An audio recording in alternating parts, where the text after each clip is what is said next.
आत्मा जब शरीर छोड़ती है तो मनुष्य को पहले पता चल जाता है।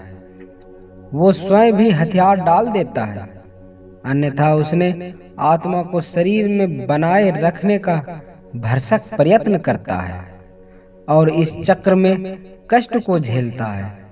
अब उसके सामने उसके सारे जीवन का यात्रा चित्र चल रहा होता है। उधर आत्मा शरीर से निकलने की तैयारी कर रही होती है। इसलिए शरीर के 5 प्राण एक धनंजय प्राण को छोड़कर शरीर से सारे बाहर निकलना आरंभ कर देते हैं। ये प्राण आत्मा से पहले बाहर निकलकर आत्मा के लिए सूक्ष्म शरीर का निर्माण करते हैं, जो कि शरीर छोड़ने के बाद आत्मा का वाहन होता है। धनंजय प्राण पर सवार होकर आत्मा शरीर से निकलकर इसी सूक्ष्म शरीर में प्रवेश कर जाती है। अभी आत्मा शरीर में ही होती है और दूसरे प्राण धीरे धीरे शरीर से बाहर निकल रहे होते हैं कि व्यक्ति को पता चल जाता है। उसे बेचैनी होने लगती है, घबराहट होने लगती है, सारा शरीर फटने लगता है, खून की गति धीमी होने लगती है, सांस उखड़ने लगता है, बाहर के द्वार बंद होने लगते हैं, अर्थात अब चेतना लुप्त होने लगती है और मूर्छा आने लगती है। फिर मूर्छा आ जाती है और आत्मा एक झट से किसी भी खुली हुई इंद्रिय से बाहर निकल जाती है। इसी समय चेतना विकृत हो जाता है। यह आत्मा के शरीर छोड़ देने का मुख्य चिन्ह होता है। इससे पहले घर के आसपास कुत्ते बिल्ली के रोने की आवाज आती है। इन पशुओं की आंखें अत्यधिक चमकीली होती हैं, जिससे ये रात के अंधेरे में तो क्या सूक्ष्म शरीर धारा आत्माओं को भी देख लेते हैं। जब किसी व्यक्ति की आत्मा शरीर छोड़ने को तैयार होती है तो उसके अपने सगे संबंधी जो आत्माओं के तौर पर होते हैं उसे देखने आते हैं और व्यक्ति उन्हें यमदूत समझता है। यमदूत ही उसे लेने आते हैं और कुत्ते बिल्ली उन्हें साधारण जीवित मनुष्य ही समझते हैं और अनजान होने की वजह से उन्हें देखकर रोते हैं और कभी कभी भौंकते भी हैं। शरीर के 5 प्रकार के प्राण बाहर निकलकर उसी तरह सूक्ष्म शरीर का निर्माण करते हैं। जैसे गर्भ में स्थूल शरीर का निर्माण कर्म से होता है, सूक्ष्म शरीर का निर्माण होते ही आत्मा अपने मूल वाहक धनंजय प्राण के द्वारा बड़े वेग से निकलकर सूक्ष्म शरीर में प्रवेश कर जाती है।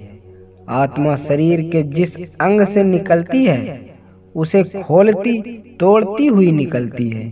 जो लोग भयंकर पापी होते हैं उनकी आत्मा मूत्र या मल मार्ग से निकलती है। जो पापी भी है और पुण्य आत्मा भी है उनकी आत्मा मुख से निकलती है। जो पापी कम और पुण्य आत्मा अधिक है उनकी आत्मा नेत्रों से निकलती है।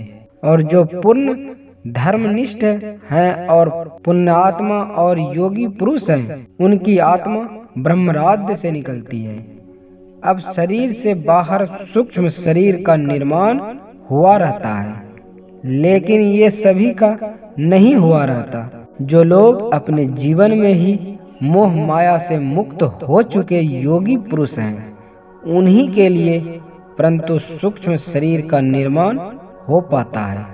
अन्यथा जो लोग मोह माया से ग्रस्त हैं परंतु बुद्धिमान हैं, ज्ञान विज्ञान से अथवा पंडित से युक्त हैं, ऐसे लोगों के लिए 10 दिनों में सूक्ष्म शरीर का निर्माण हो पाता है।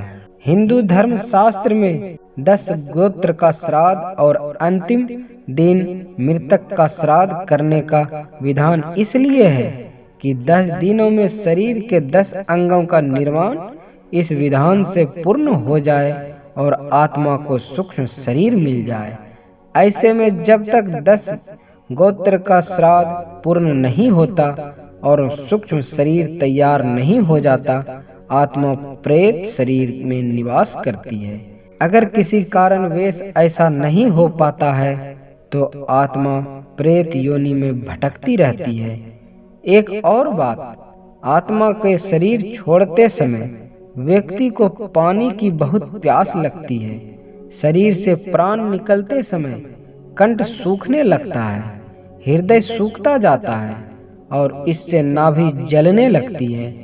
लेकिन कंठ अवरुद्ध होने से पानी पिया नहीं जाता और ऐसी ही स्थिति में आत्मा शरीर छोड़ देती है।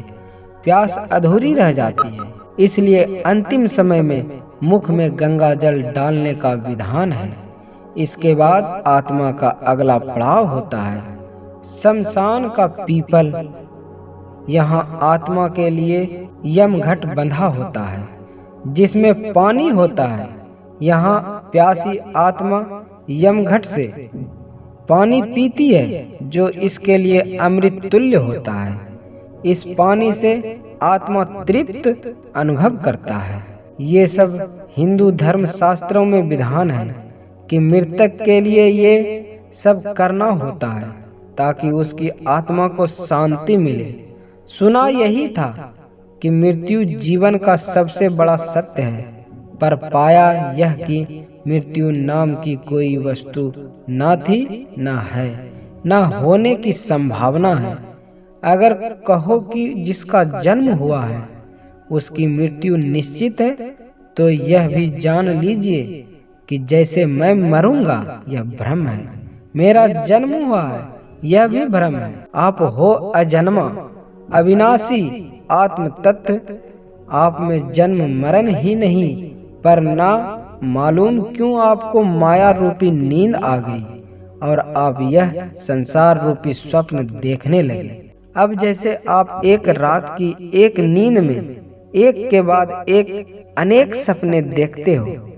एक स्वप्न में जो दृश्य जागृत दिखाई दिया, स्वप्न टूटते ही उसका विनाश होने पर आप फिर से नए स्वप्न में नया दृश्य जगत देखने लगते हो।